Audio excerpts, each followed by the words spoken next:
Hey, everyone. So great to be here. Matt, thank you so much for having us. To kick things off here, I'm Viraj, like Matt was saying, part of the founding team of Astronomer. Right now, I'm field CTO, and I help to make sure that the ecosystem around Airflow and Astronomer is well and thriving. Hey folks, Pete DeJoy. I'm a longtime listener, first-time caller of these events. I've been following them for a long time, so super excited to be here. Also on the founding team of Astronomer with Viraj, and have been working on all things data orchestration for about 5 years now, so super excited to talk to y'all. Awesome. So just to get things kicked off here, I just want to do a quick survey. Like, how many folks in the audience have heard of Airflow before? All right, love that number. And how many of you are data practitioners or interact with data practitioners day to day? Oh, awesome. All right, so I'm hoping through this presentation we kind of talk about some things that you all already know, but maybe just kind of see it through the lens that we're seeing it. Cool, so let's jump into some real world-ish use case. So one of our companies, BigCo, right, one of our clients, they're embarking on this new analytics initiative. On the whiteboard, it kind of looks like this, right, where they have data from a bunch of places. It's going into some analytics destination, and then they're going to make some data products from it. And this is all supported by a team of folks that know SQL to Python, almost on a spectrum, but it really depends on each individual person. For the data practitioners out there, how familiar does this seem? Does it seem kind of, raise your hand if this feels familiar. Awesome, all right, cool. So what starts off as a pretty simple picture on a whiteboard quickly turns into something like this. Funny enough, this graphic was inspired by one of Matt Turk's graphics that we've been using for years now around the data ecosystem. But I'll just walk through this really quickly, right? So this data team that has a range of skill sets will adopt a tool like Fivetran or Airbyte to handle ingestion. Maybe they'll start doing some reverse ETL with Census or High Touch. DBT will usually be some data modeling layer. They'll do some data monitoring with some tools out there, and then something to serve models for the data scientists. One thing I just want to point out about this, right, is architectures like this really have only become possible with the rise of folks like Snowflake, Databricks, Redshift, BigQuery, and this idea that as a data practitioner, I can have infinite compute at the kind of tips of my fingers without having to go outside of the data warehouse. It's really been game-changing for a lot of the architectures, even from when we started at Astronomer to what we're seeing now. And if you look at all the arrows on here, right, you have data going this way, and then something going over there. This is probably a simplified version, but all these arrows are orchestration. And I think the more arrows there are, probably the better, because that means your data is really moving through everywhere. So at Astronomer, we like to define orchestration as the process of coordinating your data between the best-of-breed tools that you pick to actually get business value out of. And we think this is pretty consistent with what most of our customers go through.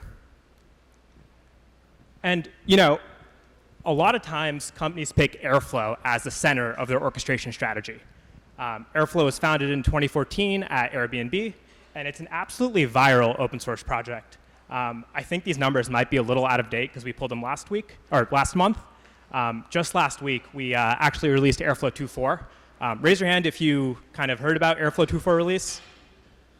All right, we can do a little better than that for 2.5. But the community is innovating faster than ever, and it's bigger than ever. And a large reason for that is because the complex logic that actually governs the way data flows before it goes from raw data into business logic and business value is really specific for what you are trying to do, right? And because of that, pipelines as code has really taken off, starting all the way from Airbnb in 2014 to where we are now, where we have folks like state startups all the way through larger retailers that encode their business logic in Python with these Airflow DAGs. And Airflow was designed for this kind of Python-based job scheduling. But if we think about the personas we went through before, that's really only the first step, and orchestration's a little more than that, or a lot more than that, I should say. So, let's kind of dive a little bit deeper into some of the personas that are kind of on data teams and what their actual needs are. On one hand, I have a data analyst, right? They're usually responsible for some sort of insight. They need some report on this monthly active users initiative to be refreshed every time after new data has been added. What that really looks like for them is productionizing SQL queries and making sure new data is inside the warehouse. For someone who's a little bit more of a data engineer, right, whose job it is to really make sure that data sets are available for these data analysts to produce insights from, and then later these data scientists to predict from, their needs are a little different. They know Python, they know SQL, they're really good at schema design, and they might want to do something where like, hey, this production table that I know powers all these business use cases, something's not right about it, right? Maybe the schema got mismatched on the last incremental load, and they need to go in and fix that.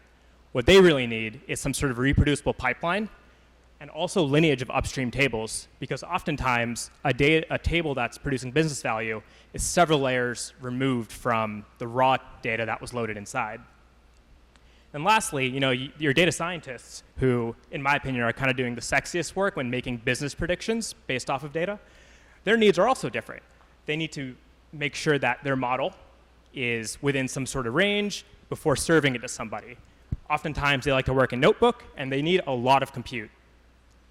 If you are or interact with any of these three personas, you'll also know there's a lot of overlap here based on the team itself and that individual user's background. But I think for the most part, this kind of sums it up in terms of what we see with our customers. And, over the last half decade or so, Pete and I have talked to probably no less than thousands of data teams and Airflow users all around the world at all sorts of different companies. And what we found is Airflow is the center of their orchestration strategy, but orchestration is so much more than that.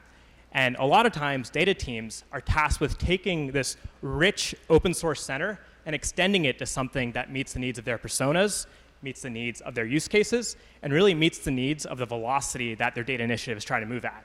And that's a tall task for these practitioners who already have certain skill sets and other things to do. Yeah, I think just to kind of double tap on some of this, right? Like one of the things that we've seen time and time again with a lot of the super high scale Airflow users and kind of data platform users that we've worked with is they've really bolted on certain solutions to kind of accommodate some of those use cases and personas that Viraj was just talking about in the previous slide, right? And there definitely is a theme there in that Airflow kind of emerged as this really incredible, we think the best in the world tool for Python kind of ETL scheduling, but data teams are demanding more, and I think that really is where we view ourselves as a company. I'll try to spare you all kind of an over-the-top sales pitch on Astronomer and what we're doing over here, but generally we're really focused on kind of taking that core kernel of Airflow and extending it into these modern use cases and making sure that it's super accessible to everybody that needs access to orchestration all the way through the developer lifecycle. So that really starts with what we call build. This is kind of a product marketing packaging, if you will, but it's a kind of helpful mental model to think about how we featureize some of these problems. Generally, when we think about our build pillar, we think about building kind of nice interfaces and on-ramps for people that might not want to learn the lower level DSL of Airflow, but still need orchestration. So we really think about that at the developer experience layer. How are we going to make it easier for people to write code that they need to orchestrate? Following that, we have the runtime, which, if you've heard pitches from other kind of commercial open source software vendors before, this really is kind of the core promise of anybody that's building a commercial product around open source. Kind of infrastructure management, we want to take off the burden of the practitioner at the end of the day and allow folks to really deploy fully managed infrastructure in any cloud or region of their choice without actually having to worry about doing things like spinning up servers, administering clusters, managing Kubernetes, or other kind of similar container orchestration frameworks. And thinking about it with those data team personas, right, it kind of makes sense. With my skill set, I need to be able to build a production workload with what I already know. I need to be able to run it lights out in a way that once it's running, I don't think about it. I just assume it works. And then I need to be able to see what happens after it, right? Including not only did it run or not, but also the lineage that it emits and how it plays into the other data that my team's using.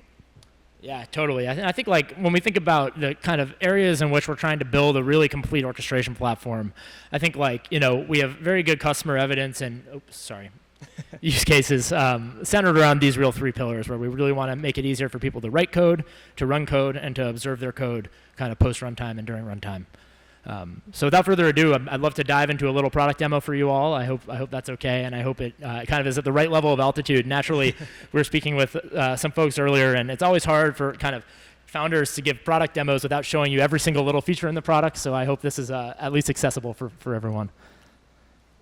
So I'm going to kind of play the role here of a data scientist who is being tasked by my boss with producing a prediction of how many monthly active users I'm going to have on a SaaS application, right?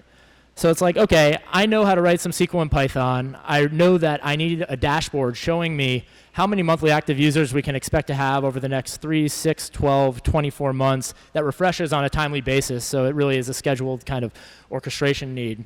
And what's the best way to do that, right? And we think, we've built some tooling that makes simple jobs like this very, very easy for practitioners in the context of kind of modern data teams, and I'll show you how. So if I flip over to Astro, this is the product that we've been talking about a little bit. You can see I have some workspaces that are running across different cloud providers here. We have one in AWS, one in GCP, one in Azure. I'm just going to flip into the one in AWS because that's where I've prepared this, and I hope that's okay. Love the live demos. Yeah, what could go wrong in a live demo? Okay, so bear with me here. You can see here the first thing you see when you jump into a workspace in our product are all of these deployments of Apache Airflow, right? So again, part of the core tenet of that run pillar is we want to make it very easy to provision and manage instances of Apache Airflow that are running the latest and greatest stuff. We have some kind of Astronomer enhancements in that runtime that make it a little bit more efficient and a little bit more performant and cost optimized. And if I open this up, I just have a kind of standard stock instance of Apache Airflow running in the cloud on AWS. For starters, I'm actually going to flip over to our Cloud IDE, which is a relatively new thing. You'll see a little beta tag in the Astro UI here. And this is something that we've built really to cater to those data scientists and data analysts that might not come from a traditional data engineering background but still need orchestration. The core promise here is we really want to make it easy for folks to build full-fledged Airflow DAGs without actually extending beyond their task logic, so the SQL or Python code comprising their tasks. And I'll show you how we do that. So I've kind of preceded this predict user trends DAG that is going to actually be running this prediction on a power law and outputting some estimate for how many users I'll have on my product over the next 3, 6, and 12 months. In order to actually write this DAG, I'm doing some lightweight kind of snowflake transformation and data aggregation just with plain old SQL. I have 3 SQL tasks, basically 2 selects and a join. And then finally, I have a Python function that's actually running this power law and producing my output. One of the great things about this Cloud IDE is I'm able to actually stay fully in Python functions and SQL queries and not extend beyond that into any sort of lower level DSL. This should be fairly familiar to that persona that I'm kind of playing right now. I can run these queries and functions interactively against either my Snowflake compute or just an arbitrary Python runtime that's running under the hood. Do some lightweight exploration on my actual outputs here. And just to kind of have a nice way of comprising this DAG and knowing what data is going to be exchanged between these tasks so I can actually produce my output. If I come down here without making you watch me run all of my SQL, you can see I can run this Python function, and I should get a data frame returned that shows how many users I'll have on the platform over the next 3, 6, 12, 24 months. Just want to say how cool it is that you can just kind of query this, and you just know it's going to return quickly because Snowflake under the hood is just making all this so super simple. fast. Yeah. We're very thankful for cloud data warehouses. A couple of the cool things about this IDE, if you're familiar with Airflow, as I know most folks here are, we actually do all the dependency mapping implicitly. So if I go in and kind of change this data reference, you'll see my graph change in real time. And you're actually able to reference upstream task names just as either Python variables or in brackets in SQL. And that actually allows us to pull those into these tasks as variables or data frames or SQL tables, whatever you're going to be doing. You can see here, for example, I'm just referencing my output of this join counts and days SQL query as a Python variable. And that's just telling kind of us under the hood that this needs to be turned into a data frame so that this can be actually run. Another cool thing about this is we're not actually producing a YAML file or any proprietary file format at the end of the day. We're really just producing a best practice Airflow DAG file. So this can be run alongside your current data engineering and data operations team and be checked into source control alongside all of the other Airflow stuff you're doing at your company and your data engineers are doing. So once I've actually written my DAG, maybe I'll decide I want to actually extend this to 36 months, just so I have a change that I can commit down into source control. I can set a schedule. I know I want to run this every night overnight so that when my CEO or who my boss that's requiring me to do this looks at my dashboard, they get refreshed data. I'll build my cron tab. I know I want to run this every day at midnight. We're all good. I can actually just commit this down to a repository. I have this linked up to a remote repo that I'll walk through in just a moment. View the changes I've made. Here I've just extended my predictive model, and I'm going to try to do this with one hand, so I need to put this down. Add a commit message here that says extend prediction. Yeah. All I'll add as he's doing that is the fact that I can take my skill set and have a source-controlled pipeline without actually having to learn Git makes all the downstream people on my team's lives so much easier because they know exactly what I did and what I changed, and they still get that reproducibility without me even knowing I'm giving it to them. Yeah. And again, like to somebody who comes from a traditional software engineering background, like learning Git might seem fairly trivial, but again, in our experience working with a lot of these larger data teams, there's just so many different kinds of people that are used to so many different kinds of interfaces that need to schedule these jobs. And there's a lot of barriers to entry today that we're trying to eliminate. You can see that my dev branch got pushed to. And then from there, we really get into kind of Astro's SDLC tooling, software development lifecycle management stuff. We actually have CI set up to auto-deploy this DAG now to a live instance of Airflow that is running on Astro. And we actually have this set up such that when we PR our code to main and merge that, it will kind of nuke our ephemeral dev instance and actually run the code in production. So really kind of branch-based deploys that you'd see associated with kind of traditional web application development. I come from a background in web dev, and I draw a lot of inspiration from companies like Netlify that have done this stuff very, very well. If I flip over to now my Airflow deployments, which I showed briefly earlier, this is the Airflow instance that just got rebuilt based on that new push. It's actually happening right now as we speak. But once that DAG gets deployed, I can see that predict user trend DAG that we built running on this dev Airflow instance. So again, like part of our product philosophy here is like we don't want to build anything that will kind of fall out of line with what a data operations team or data engineering team will expect. But we want to make it super easy for all of these different kinds of personas to get the most out of this kind of rich orchestration engine and rich scheduling API without like leaving the interfaces that they're super familiar with. Naturally, you can do things in the normal Airflow way within our product and actually just write an Airflow DAG and deploy it up as well. But that doesn't demo quite as nicely for this kind of thing. So. I think the way we think about it is we think Airflow gave data engineers superpowers, and how do we give those superpowers to everybody, regardless of what your skill set is? That's a great way of putting it. Finally, just kind of bridging over to the observe pillar a little bit, we actually acquired a company called Datakin not so long ago. They were a FirstMark portfolio company, which is, it's been a pleasure. It's been a pleasure working with them and kind of bringing them into the organization. They have built an incredible lineage and observability product that makes it very, very easy to observe these DAGs in the context of the data sets that they're manipulating after they're running. So if I go here and I actually search predict user trends, I can hop into this and view that same DAG in the context of all of the data sets it's manipulating.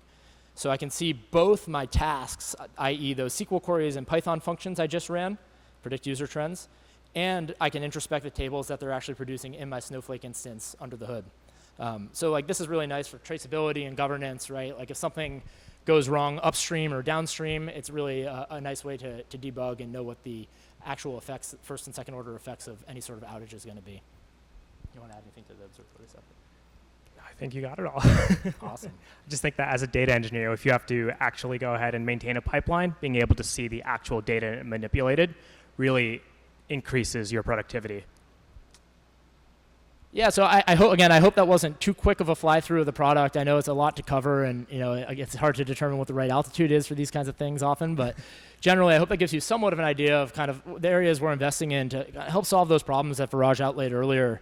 And again, we've taken so much inspiration from very, very talented teams that we've worked with through the years at Airbnb and Lyft and Stitch Fix and others that have really bolted on solutions like these of their own. And we very much view it as our job to productize those and deliver them to all of our customers and make sure that we're doing that justice. So happy to field any questions.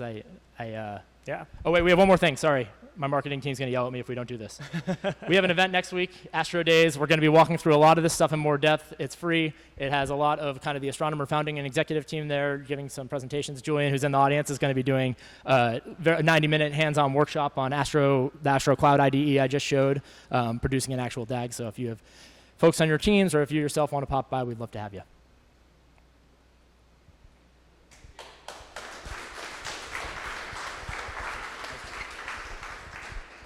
Thanks. Maybe just one question from me. Maybe tell us a bit more about the company, the history, when you did start, like all the things for context. Oh man, I could probably speak forever on this, so I'll try to be brief about it. We've been working and talking to data teams for a while now, and we really centered on Airflow as our mission back in 2018. And what we've been trying to do for a while is, number one, make it so that the Airflow community is thriving and always at the bleeding edge of what's possible in the data space. For a while, we were also thinking about how do we give folks the most seamless Airflow experience possible. And what you just saw there is Astro, our cloud product. I think we're around 350 people now, give or take. We have folks in New York, London, San Francisco, India, and kind of all over, remote first. And yeah, we founded in Cincinnati, of course. Yeah, how could I forget that? Yeah. Okay, very cool. Does anybody any question? So, who would you consider to be your biggest rivals? Your biggest competitors, rivals? Yeah, it's a great question. I think for a while it's like Airflow and whatever tool you want to use, but a lot of teams still roll Airflow out themselves, right? And they have really talented engineers dedicated to making Airflow into a full-fledged orchestration platform, rolling their own things around lineage, around observability. And I think the biggest thing we go up against when we talk to customers, most of them are already running Airflow, but they're running Airflow themselves. And I think really it's like, do you want to spend time on that, or do you want to just get a out-of-the-box solution that works for you? Oh, I was going to show something.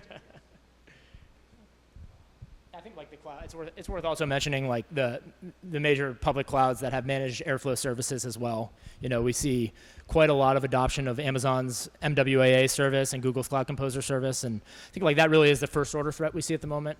We could talk all day about what else is going on in the ecosystem as well, but we're really just focused on playing our game. All right, one more.